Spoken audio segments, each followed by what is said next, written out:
The 28th Angle Podcast.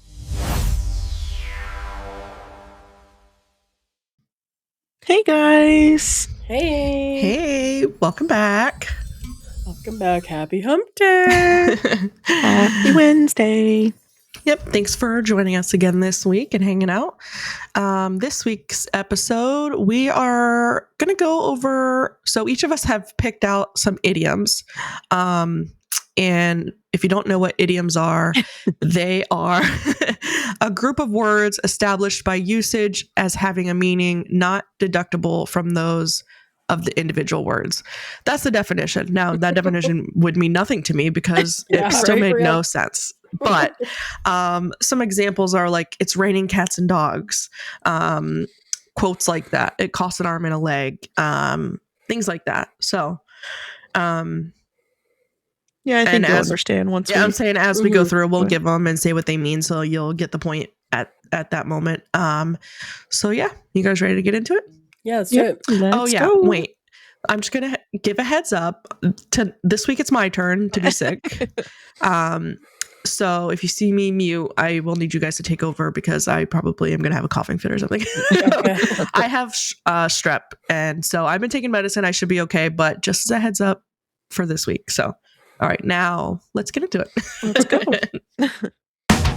Three best friends twist and spin. Victoria, Heather, and Shelley, let the fun begin. Stories to tell, laughs to ignite. It's the 28th Angle shining bright. Every week a brand new game. Three voices, one wild flame. Come hang with us, you'll agree. The 28th Angle's the place to be.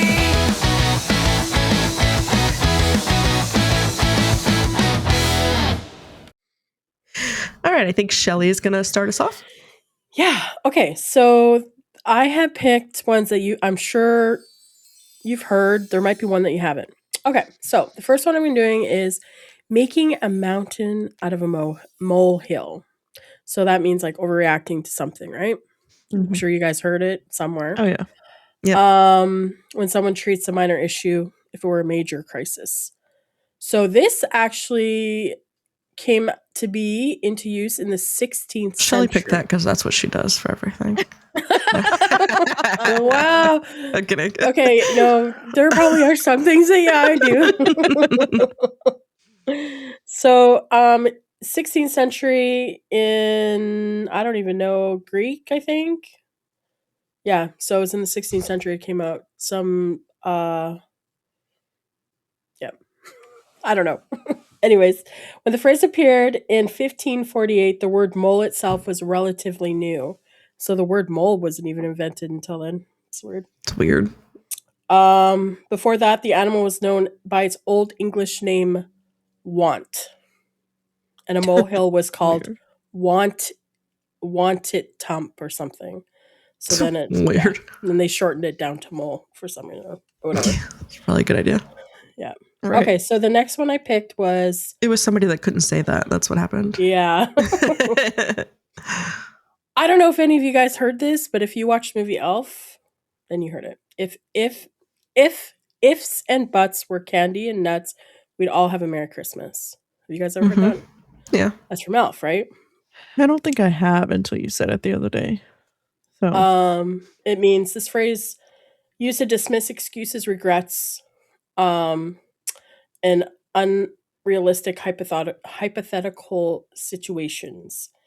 Wishing or providing reasons why something didn't happen doesn't change reality. So it actually used to be if ifs and ands were pots and pans, there'd be no work for tinker's hands. That's what they used to say back in the day. It's really been twisted around, hasn't it? Yeah. So actually, the earliest version that they used, the Christmas version, came from a 1970s broadcast of Monday Night Football, which we all don't watch, where the host gave a snappy, comical response to a fellow commentator's conditional statements about the game. So yeah, that's pretty interesting. I thought it came from Elf. So that's little I know about that one. I never heard the other one, the Tinker's Hands. I never heard that. no. Okay, so the third one I have, We've all heard it. I've said it a million times. So hit the hay or hit the sack or hit the old hay, you know. So that obviously means to go to bed. But it came from the old practice of sleeping on mattresses stuffed with hay. With hay, And I they assumed. legit had to hit the hay to flatten their bed. Yeah. So that was I would assume that's where that came from. Yeah. Yeah. And then the sack was also the same thing. You used flour sacks or something. Do you want me to do my bonus now or? Yeah, you might as well. Okay, so break the ice. We've all heard that one, right? Yeah, I guess a little bit. Yeah. Means to relieve tension, stiffness, or shyness in a social setting. Comes from the old age need for river and sea transport. So this came, it says the literal meaning, the problem during the winter, rivers and harbors would freeze over. This is probably from Canada or up north. Blocking all trade and travel by boat. The solution to open up a frozen waterway, smaller, sturdier boats would be sent ahead to literally break the ice, creating a clear path for the larger, more valuable merchant ships to follow. So in the mid 16th century, the phrase first appeared to make a beginning in an undertaking or enterprise, especially in the face of difficulty. Oh, okay. Yeah. To break through coal reserve. So how did we get stiffness. that to? I don't know. That's just, yeah. It's weird. It meant to be the person who took the difficult first step, paving the way for others. And then that goes to breaking the ice. Now every new job and inner stuff has the icebreakers. Thanks. Yeah, I was gonna say our job. Some of our managers do icebreakers during interviews. Oh, really? Mhm. Yeah. And then we used to do them at every meeting, like every. They're the morning worst. meeting or whatever. We don't anymore because we don't do morning Good. meetings. But Got rid of the whole meeting. just got rid of the whole meeting. I don't know. That's rude. So those are mine. All right, so I'll do mine then. Did we learn anything from Shelley's? No, I didn't. Breaking the ice makes no sense. That's what I learned. Yeah, that's what I learned too. Those Northerners causing us icebreakers. That's what I learned. So, the one that I have is it costs an arm and a leg, which means it's something very expensive. The history of it says it's surprisingly modern, but it didn't become popular until after World War II, so late 1940s, 1950s. It's widely believed to be a dark reference to the high cost paid by soldiers in the war, many of whom returning home with literally losing an arm or a leg. So, but it's likely a mashup of two older phrases. People used to say, like in the 1600s, I would give my right arm, which I think I've heard before. And then I've heard the other things. one, if it takes a leg, which is a 19th century phrase meaning even if I have to run, walk until my leg breaks. So it's likely a mashup of both of those together. And then over time, inflation hit our language and giving an arm wasn't enough. So you had to give a leg too. So now it costs an arm and a leg. You can't even just do one or the other, which makes sense. The second one I have is a bone to pick. So that means, most of you probably know, but a complaint or dispute that needs to be settled with somebody. It's usually like, I have a bone to pick with you. So this one takes us back to the 16th century, around 1565. So forever ago. It is entirely literal and relates to dogs. So imagine a dog trying to get the last bit of meat off of a bone. It is difficult. It takes a long time, and the dog is usually singular and focused. Originally, the phrase was slightly different. I have a bone to gnaw with you, which would be funny if somebody said that to me. It implies a problem that is difficult to chew on or resolve. The feud connection. This phrase is the younger cousin of an idiom, a bone of contention, which I've never heard of that one. I mean, I think maybe I've heard it once or twice, but not enough to remember it. A bone of contention. I don't know.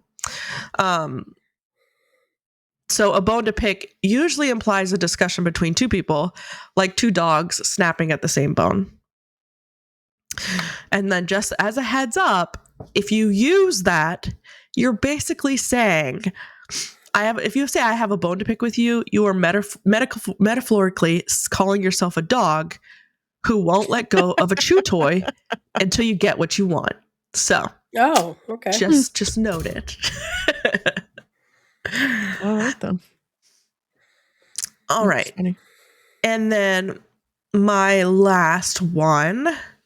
I'm so hungry I could eat a horse. This one's usually a person's very hungry and could eat a lot of food. So the earliest recorded version of this phrase is around 1824. And it was much weirder then compared to what we say today. The original version was often, I could eat a horse behind the saddle. So historians debate what this meant. Some think it meant eating a horse's rear end, while others think it means you were so hungry you could eat the horse and the leather saddle bags attached to it. So both of them is weird. I don't know. All right, then. So the reason this phrase works is because in English and American history, eating horse meat was a huge cultural taboo. Horses were pets, transport, and workers, not food. If you said I could eat an ox, nobody would care because people eat beef. That's true. But so saying you could eat a horse in the 19th century is the equivalent of saying I'm so hungry I could eat my car. It emphasizes that you have lost your mind with hunger and are willing to do something socially unacceptable. So, yep, and that's all mine. That makes sense. Okay. So, my first one is spill the beans, which I'm sure we've all heard. Definitely. Which is to reveal a secret prematurely, is what it means. It actually has two different meanings, I guess, and I didn't even realize that until I was just looking some up. But it started with voting. It actually started with ancient Greece. When they voted, white beans. I guess they used to use white and black beans, and white beans signified yes vote, and black beans signified a no vote. And so it was like a literal meaning of if someone accidentally knocked over the jar, the beans would spill out. So in the results, the secret would then be revealed. Yeah. You spilled the beans. I didn't know that. I thought it was kind of cool. That actually makes sense. Yeah. Yeah. So, but I guess in 1902, it was the first time it was actually like written out, and it had a totally different meaning, which I thought was kind of interesting. So I guess the first time spill the beans was written out for the American slang, which had nothing to do with secrets. It was actually an American slang for ruining a gamble. I guess reporters used it a lot to describe a long shot horse winning a race, meaning it was to upset the apple cart or ruin the plan. So it says, imagine you're holding a plate of food and beans in parentheses. If someone bumps you, you spill your meal, it's a mess. In racing, if the underdog horse won, he spilled the beans for all the gamblers who bet on their favorite horse. Therefore, they lost their meal or money. Yeah. So That's funny. I thought that was kind of cool. Yeah, that is kind of cool. Obviously, that has evolved in a lot of ways. It says 1902, it was ruining the situation. In 1919 is when it switched to ruining a situation or ruining a secret situation. And then phase 3 as like today is just telling a secret or ruining part of like whatever a secret. A surprise. Yeah. So, or just gossip, it mainly means now, I guess. My second one would be barking up the wrong tree. I do feel like most of us probably know where this came from, maybe not. I could be wrong. I feel like it might make sense when I hear it, but yeah, it will, because it's so like logical, oh, like yeah, nothing, yeah. like duh. Anyways, barking up the wrong tree means to pursue a mistaken or misguided line of thought or course of action. I would assume that a dog was like barking up a tree looking for something, but it was the wrong tree. Yeah. So history comes from, this is an early American raccoon hunting in the 1800s. Like hunting dogs were trained to chase raccoons up trees and then bark at the base of the tree to alert the hunter where the prey's location is. But because raccoons are so smart, they often hop from tree to tree, therefore leaving the dog or, whatever it is, barking up the wrong tree. So literally barking up the wrong tree. So yeah, it's pretty literal in its term. My third one is stealing someone's thunder, which is to take credit for someone else's idea or to draw attention away from someone else's big moment. I guess the history started in the 18th century theater. I picked this one because I feel like I have a lot of theater surrounding me, whether we go see them or my kids are in them or do something with them anyway. So I thought it was kind of cool. The 18th century, I guess there was an actual playwright named John Dennis invented a new machine to create a realistic thunder sound effect, which was just a rattling sheet of tin for his play. I don't even know how to say it, but it was in 1709. I don't know how to say the name. And then I guess his play flopped and was canceled immediately. However, shortly after, Dennis attended a performance of Macbeth in the same theater and heard them using his sound machine. He stood up in the audience and yelled, "Damn them, they will not let my play run, but they steal my thunder," because it was an actual thunder machine. They literally stole his thunder. Yeah, they literally stole his thunder. That's kind of funny, actually. Yeah. Yeah. My bonus one will be Sleep Tight, and I picked it just because I thought it was cool, and I started thinking about it after Shelley had read hers that me and her both ended with sleeping ones for our bonus. So Sleep Tight, which is obviously means a wish for a good night's sleep. The history takes us back to the 1600s before invention of box springs. So beds were essentially wooden frames with grid of rope woven. I don't know why I can't say that word right now. Across them to support the mattress, which was usually stuffed with straw or feathers, or I guess hay would still be the same as straw.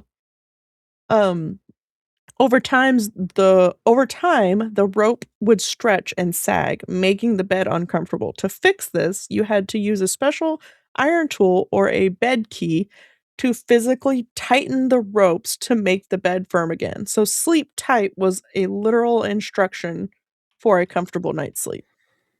That's crazy. Imagine doing that now. Oh, I better go get the bed key. Dang, do you know where that bed key went? I swear you had it last. I have We'd be fighting over where it went. I'd be screwed. Your kids would have ran off with this. Yeah. Yeah.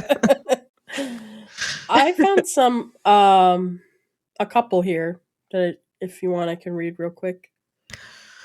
I have a game to end on if you want as well. But you can go ahead and read yours. Okay. So the lights are on, but nobody's home. Have you heard that one? Mm-hmm. The literal image, a vacant house with the porch light glowing, but what it means. Used to describe a person who is not very bright, slow-witted, or simply daydreaming and not paying attention. I have that happen to me sometimes. I daydream or not pay attention. I never heard this one. To have Van Gogh's ear for music. So the literal image is an artist with a self-mutilated ear listening to a song, meaning to be completely unmusical, to have no ability to judge or appreciate musical tones. Okay. Yep, never heard of it. So I've heard the one I'm going to say next. I've heard somebody say, and I didn't know what the heck they meant. And now I do. To chew the fat. Have you heard that? I think I've heard it before, yeah. Literal I do feel like I've image, heard of it before. Literally putting a mouthful of animal fat to chew on. Gross. What it Why? actually means to chat in a friendly, leisurely way, especially about trivial things, to have a long gossip session. I like long gossip sessions. They're quite fun. So I don't get how those two coincide. yeah, I but know, yeah. right? Just chewing fat for me would be something disgusting. Like, Yeah. oh, I think we've heard this. I say it different, but running around like a headless chicken, I say like running around with your head cut off, like chicken head cut off or whatever. Yeah. Literal meaning a chaotic image of chicken after its head has been chopped off, which I have actually seen. It's crazy. And it means to be acting frantically, disorganized, or in a state of panic. Mm-hmm. That's it. So I have a game we can end on. So it's kind of like two truths and a lie, but it's with idioms. So I'll give you guys an idiom, and then I'll give you 3 options, and you have to pick which one you think is the truth on where it came from. Okay. You guys want to do that? Yeah, let's do it. All right. So Saved by the Bell. So option 1. Yeah. Option 1. In the 19th century, people were terrified of being buried alive. So safety coffins were invented with a string attached to the corpse finger that led to the bell above ground. If you woke up in the coffin, you rang the bell and you were saved. Option 2. Or B. I don't know if I said A or 1 the first time, but I don't know. in 17th century London, a guard at Newgate Prison had to ring a specific bell 12 times before a hanging. There was a famous case where the bell's clapper broke on the first ring. The silence was seen as an act of God, and the prisoner was saved by the bell. And then option C. It comes from professional boxing in the late 1800s. If a fighter is knocked down and the referee is counting them out, but the round ending bell rings before the count reaches 10, they are saved by the bell and get a minute to recover. It's A. Yeah, I think it's A too, because I've heard of that. The bells on the grave. Yeah. So I see it actually, I think in a TikTok too. Somebody. it's actually C. Is it really? What? So the safety coffin story is a massive internet myth. So while the safety coffins were real inventions, there's no record of that phase ever being used to describe them. I feel like It is I've heard of purely it before. sports slang in the 19th century. That's crazy. Oh, okay. Yeah. I That's liked that because crazy. I would have guessed A too. So A would have been like, oh yeah, I've heard of that many times. So Yeah, because I've seen the bells. Like, and it fits. You're saved by the bell, I yeah. guess. Literally saved by the bell. because sometimes how would they know somebody was buried alive? Like they didn't do embalming back then. Yeah, I mean the bell, that's a real thing. It's just the idiom saved by the bell didn't come from that. From that. So, but that's 100% a real thing. Which I guess thinking about it makes sense. It didn't come from that. But I had just heard that story before, so Well, we got 0. 0 so far. There's only 2, so No. we'll see. So we're failing here. We either get 0 or 50 for that. You get Failing either way. 0 or 1 at this point. So, the second one, you guys turning a blind eye. Did you guys do it? I don't think so, right? No. Okay, No. good. Because I had to.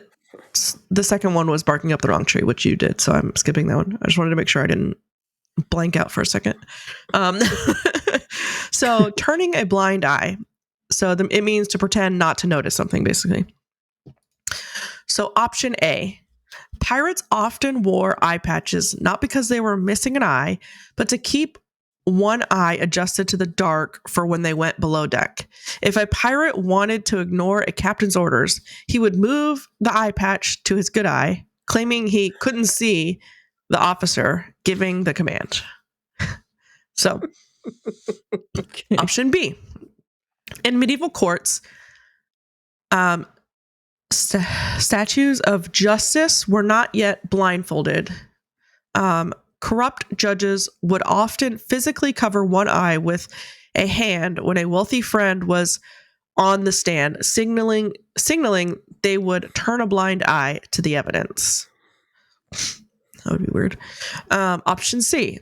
It comes from the famous British admiral, I'm not even going to try, Horatio Nelson. I'm sure I said that wrong. He was blind in one eye. During the Battle of Copenhagen in 1801, his superior signaled him to retreat. Nelson wanted to keep fighting, so he held his telescope to his blind eye and famously said, "I really do not see the signal." And he kept fighting and won the battle. Oh. I don't know. Oh, I don't know. I kind of want to go with B, but I want to go with A. I'm going to go with A. A and B. Yeah. The truth Gonna be is C. C. I almost went C, but I felt like it was such a weird. It was, yeah. It's so But weird. I feel like it gave so much detail. It was almost giving it away. Like, but I don't know. Maybe it's just because I'm reading it here. But yeah, the truth is C. Admiral Nelson. It is a badass historical moment. Nelson actually disobeyed orders by using his disability as an excuse. He won the battle, so he wasn't punished. So yeah. He Interesting. turned a blind eye. Okay.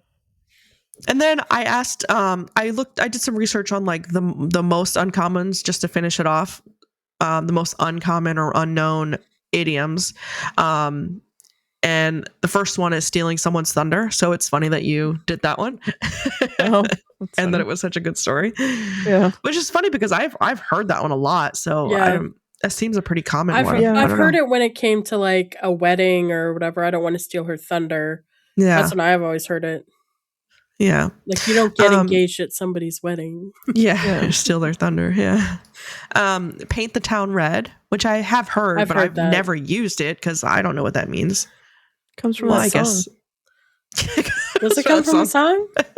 No, I'm not saying it comes from the song, but I know it from a song. From a song. Oh. Yeah, it means to go out and have a wild, rowdy time. So Yeah. I've never used it, obviously, but I think if we were like maybe in our 60s or 70s, we might use it.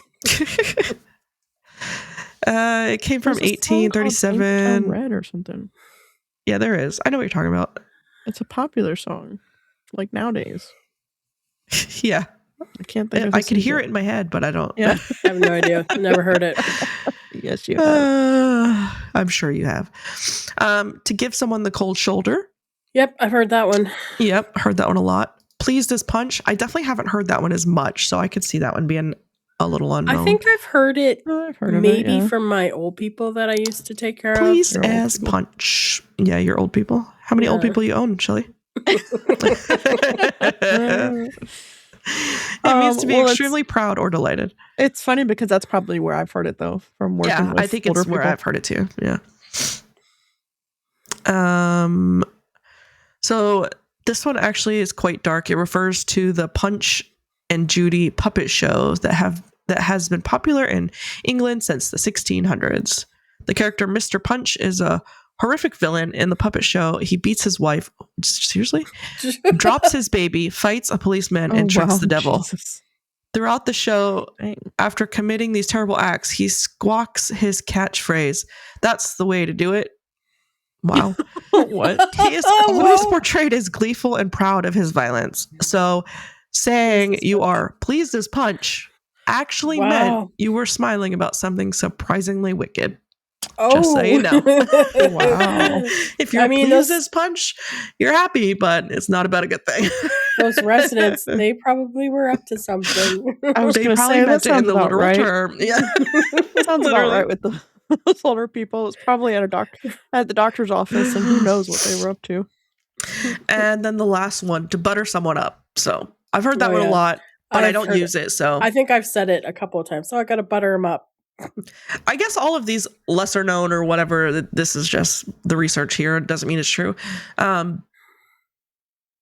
never used any of them, so I guess I could see why they're lesser or they're unknown or uncommon because people don't use them as much. Maybe that's what it means more so than anything else. Yeah. Yeah, to butter someone up, to flatter someone excessively to get something. So, did you hear my kid screaming in the background? Oh, that was your kid? I thought it was a cat. No, that was. I thought it was one of Heather's cats. That was my kid. Oh.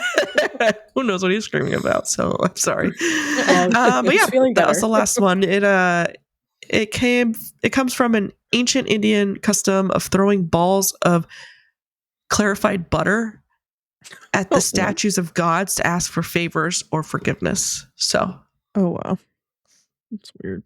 Here's some butter. Yeah. If you wanted the gods to listen to your prayer, you literally buttered them up first. Okay. Wow. The phrase traveled and evolved to mean slathering someone with compliments to make them soft and pliable to your request. That's funny, actually. But yeah, I think will be the end of that. So yeah. Thanks. That was fun. For listening. Yeah, it was interesting. It was fun. Yeah, thanks for hanging out, guys. Thanks for being here.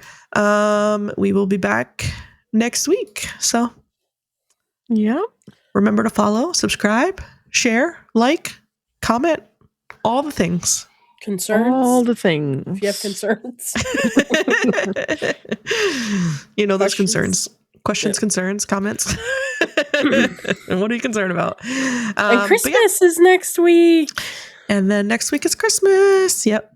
So we'll do something Christmassy next week for sure. So make sure you join us for that. And we'll see you guys next week. Yep. Bye. Thanks for the laughs, the time we spent, every word, every moment meant. Take it